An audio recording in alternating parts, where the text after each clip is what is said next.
Unit 1 laws of thermodynamics की बात करें तो इसमें तो सारा ही मुझे लगता है बहुत इंपॉर्टेंट है। जीरोथ लॉ भी बहुत इंपॉर्टेंट है, फर्स्ट लॉ भी बहुत इंपॉर्टेंट है, कार्नोट इंजन बहुत ज़्यादा इंपॉर्टेंट है, उसके बाद सेकंड लॉ भी बहुत इंपॉर्टेंट है, थर्ड लॉ भी बहुत इंपॉर्टेंट है, टीएच डायग्राम और एंट्रोपी ये सब भी अच्छे से कर लेना।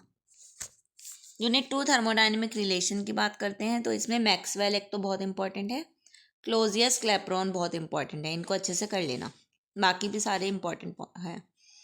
Unit 3 transport of heat and radiation में हमारा ब्लैक बॉडी रेडिएशन बहुत ज़्यादा इंपॉर्टेंट है, किरचॉफ्स लॉ बहुत इंपॉर्टेंट है, स्टीफन बोल्ट्जमैन लॉ बहुत इंपॉर्टेंट है, वीन्स डिस्प्लेसमेंट लॉ बहुत इंपॉर्टेंट है, प्लांक क्वांटम थ्योरी बहुत इंपॉर्टेंट है, चार बहुत ज़्यादा इंपॉर्टेंट है। स्टैटिस्टिकल फिजिक्स, इसमें आपका सबसे ज़्यादा इंपॉर्टेंट मैक्सवेल बोल्ट्जमैन स्टैटिस्टिक्स है, बाकी भी बहुत ईजी से ही है, पढ़ लेना इनको अच्छे से। काइनेटिक थ्योरी ऑफ गैसेस भी इंपॉर्टेंट है, लॉ ऑफ इक्विपार्टेशन बहुत इंपॉर्टेंट है, मैक्सवेल डिस्ट्रीब्यूशन ऑफ वेलोसिटीज़ बहुत इंपॉर्टेंट है, most probable average and RMS speed बहुत इंपॉर्टेंट है। एक इसमें ना किसी में वो नहीं आया, सीपी और सीवी, सीपी और सीवी का रिलेशन ये बहुत इंपॉर्टेंट है, इसको भी कर लेना।